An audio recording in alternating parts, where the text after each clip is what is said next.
We have a Cheetah X7, quite a large off-road camper built on a Sprinter chassis.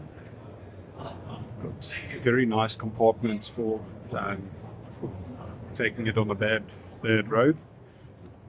Right. See if we can Wie voetzoekie? get up here. Quite a bit of a step to get in here initially. But at least it has a little hand to hold. Got handholds, rotating chairs. Smooth. Very nice finishes. You can see it's a Victron energy system.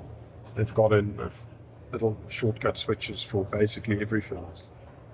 Induction top with basin on the inside. Plenty of cabinetry all around.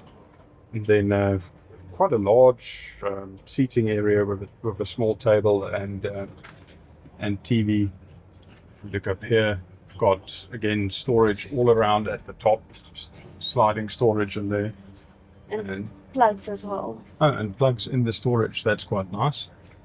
With a USB as well. It's very nice. You can see again switch gear here for everything, and actually pretty much everything in there.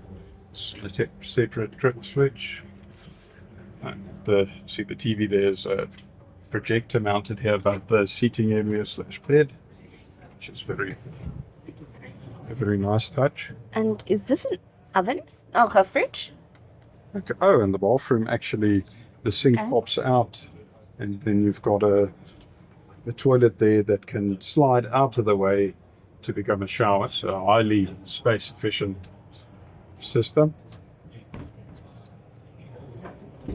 Large hanging cupboard as well in here. Step back outside. See there's mosquito netting all around. Nee. Hier is die microgolf. Areas outside. Sorry. Microgolf. A microwave at the bottom. En dan ijskast. And fridge at the top there. Then you've got an outdoor kitchen area with again looks like double induction tops and a double basin, and then you've got a awning extending from the top of the unit here. Overall, a very nice package, and from the look of it, you've got serious ground clearance on here, and it's got a automated jack setup that lifts the whole unit up.